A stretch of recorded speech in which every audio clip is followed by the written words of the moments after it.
சாராய பேரல் வந்திருக்கு, அதை வந்து மண்ணுக்குள்ளே புதைச்சி வைக்கணும், அதனால் வந்து குழி தோண்டுங்கப்பா அப்படின்னு சொல்லி அந்த 2 பேருக்கும் கையில் ஆளுக்கு 100 அப்போவே 100 கொடுத்துருக்கான் சங்கர்.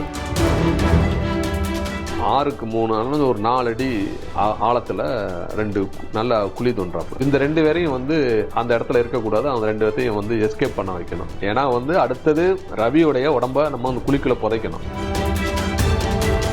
புதைச்சி நல்லா மண்ணை வச்சு நல்லா மூடிட்டு அந்த அடையாளம் தெரியாமல் இருக்கிறதுக்காக வெளியே இருக்கிற மண்ணெல்லாம் போட்டு மேலே பண்ண அந்த இடத்துல புதைச்சோம் அப்படின்னு தெரியாத அளவுக்கு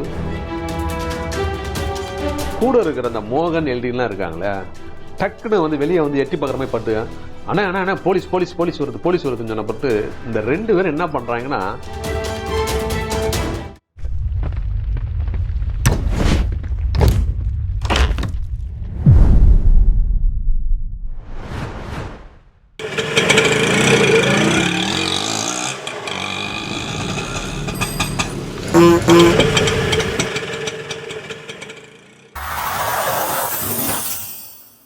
வணக்கம் அன்பு நெஞ்சங்களே. வணக்கம் தமிழ் உறவுகளே. இந்த சுடலை கொல்லும் போது ஆட்டோசங்கரோட வீட்டோட மாடியிலே வச்சு கொலை பண்றாப்புல. அதுக்கப்புறம் அவர் உடலை வந்து எரிக்கிறாங்க. உடலை எரிக்கும் போது வந்து சரியா வேகாம உடல்லாம் விரைச்சு போயிட்டு, அதே போல சில உடல் பாகங்கள்லாம் செதறி வெடித்து செதறி அந்த இடமே வந்து ஒரு ரணகலமா இருந்திருக்குது. அது மட்டும் இல்லாமல் அந்த வீடே வந்து இடிஞ்சிருன்ற ஒரு பயத்தை வந்து ஆட்டோசங்கருக்கு ஏற்படுத்தியிருந்தது. அதனால அதுக்கு அடுத்தபடியாக கொலை பண்ண ரவியை வந்து இது மாதிரி எரிக்கக்கூடாது, ஒரு இடத்துல போய் புதைக்கணுன்ற ஒரு முடிவோட தான் இந்த கொலையை நடத்தியிருக்காரு. அப்படி ரவியை கொலை பண்ண பிறகு ஆட்டோசங்கர் எப்படி டிஸ்போஸ் பண்ணாரு அப்படிங்கிறத பாலா வந்து இப்போ தெளிவாக நமக்கு வந்து விளக்கம் சொல்லுவாரு. சொல்லுங்க பாலா. ஆட்டோசங்கர் அவங்களோட கேங் வந்து அந்த ஆட்டோ டிரைவர் ரவியை கொலை பண்ணதுக்கு அப்புறமா அந்த குடோனை விட்டு வெளியே வந்து டிஸ்கஸ் பண்ணுறாங்க, எப்படி வந்து நம்ம பாடியை வந்து நம்ம டிஸ்போஸ் பண்ணலாம் அப்படின்னு சொல்லிட்டு. இப்போ உடனே என்ன பண்ணாங்கன்னா, எல்டினை கூப்பிட்டு அந்த ஏரியாவில் இருக்கிற அவங்க பேட்டை அந்த பெரியார் நகரில் இருக்கக்கூடிய மேஸ்திரி முனுசாமி தொப்பை அந்த 2 பேரையும் வந்து கூட்டிகிட்டு வாடா அப்படின்னு சொல்லி எல்டினை சொல்லி அனுப்பிடுவாங்க. எல்டினும் போய் அந்த 2 பேரையும் நைட்டோட நைட்டாக தான் போய் வீட்டில் இருந்து கூட்டிகிட்டு வராங்க. இந்த மாதிரி அண்ணன் கூப்பிட்றாப்புல அப்படின்னு சொல்லி கூப்பிடுவாங்க. இந்த 2 பேரும் வந்ததுக்கு அப்புறமா அவங்ககிட்ட என்ன சொல்றாங்கன்னா, சாராய பேரல் வந்திருக்கு, அதை வந்து மண்ணுக்குள்ள புதைச்சி வைக்கணும், அதனால வந்து குழி தோண்டுங்கப்பா அப்படின்னு சொல்லி அந்த 2 பேருக்கும் கையில் ஆளுக்கு 100 அப்போவே 100 கொடுத்துருக்கான் சங்கர். 100 கொடுத்து அந்த பிராத்தல் குடிசை இருக்கு பார்த்தியா, அந்த குடோன் அங்கே வந்து ஒரு லெட்டின் இருக்கு, அந்த லெட்டினுக்கு முன்னாடி குழி தோன்றாங்க. இந்த 2 பேரும் குழி தோன்றாப்புல ஒரு 6க்கு 3 ஒரு 4 அடி ஆழத்தில் 2 நல்லா குழி தோன்றாப்புல. குழி தோண்டினதுக்கு அப்புறமா இவங்க குழி தோண்டி முடிச்சதுக்கு அப்புறம் இந்த ரெண்டு பேரையும் வந்து அந்த இடத்துல இருக்கக்கூடாது, அந்த 2 பேர்த்தையும் வந்து எஸ்கேப் பண்ண வைக்கணும். ஏன்னா வந்து அடுத்தது ரவியோடைய உடம்ப நம்ம வந்து குழிக்குள்ள புதைக்கணும். இவங்க 2 பேர் இருந்தாங்கன்னா சிக்கல். அதனால இவங்க 2 பேர்த்தையும் எப்படி எஸ்கேப் பண்ண வைக்கிறான்னா, கூட இருக்கிற அந்த மோகன் எல்டிலாம் இருக்காங்களே, டக்குன்னு வந்து வெளியே வந்து எட்டி பார்க்குற மாதிரி பட்டு அண்ணா அண்ணா அண்ணா போலீஸ் வருதுன்னு சொன்னப்பட்டு இந்த 2 பேரும் என்ன பண்ணுறாங்கன்னா, அந்த மண்வெட்டி இதெல்லாம் அங்கே போட்டுட்டு தலை தெறிக்க ஓடிடுறாங்க, பயந்துக்கிட்டு ஓடிடுறாங்க. இந்த 2 பேரும் ஓடுனதுக்கு அப்புறமா இந்த இவங்க எல்லாரும் சேர்ந்து அந்த ரூமுக்குள்ளே இருக்கிற ரவி உடலை எடுத்துகிட்டு வந்து பாடியை எடுத்துகிட்டு வந்து குழிக்குள்ளே போட்டு புதைச்சிறாங்க. புதைச்சி நல்லா மண்ணை வச்சு நல்லா மூடிட்டு அந்த அடையாளம் தெரியாமல் இருக்கிறதுக்காக வெளியே இருக்கிற மண்ணெல்லாம் போட்டு மேலே பண்ண அந்த இடத்துல அடையாளம் தெரியாத அளவு, அதாவது ஒரு குழி தோண்டி புதுசாக வந்து ஒரு இதை புதைச்சோம் அப்படின்னு தெரியாத அளவுக்கு மாற்றிட்டாங்க.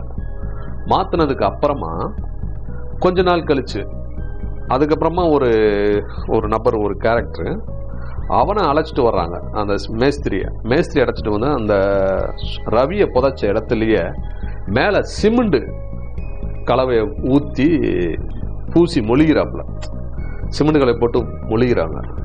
முழுதுனதுக்கு அப்புறமா இவங்க என்ன பண்ணுறாங்கன்னா, வழக்கம் போல் இந்த ரவியை வந்து கொலை பண்ண விஷயம் வந்து ஒன்று தெரிஞ்சால் அவங்க அம்மாவுக்கு தான் தெரியணும்.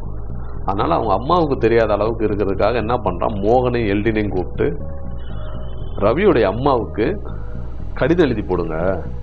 எப்படின்னா, ரவி வந்து பாம்பேக்கு போனது மாதிரியும் அங்கே பிஸ்னஸ்க்காக தொழில் விஷயமா இங்கே போயிட்டதாகவும் என்னைய வந்து தேட வேணாம் அப்படின்னு சொல்லி ரவி லெட்டர் எழுதின மாதிரி எழுதி ரவியோடைய அம்மாவுக்கு வந்து அனுப்பி வைக்கிறாங்க.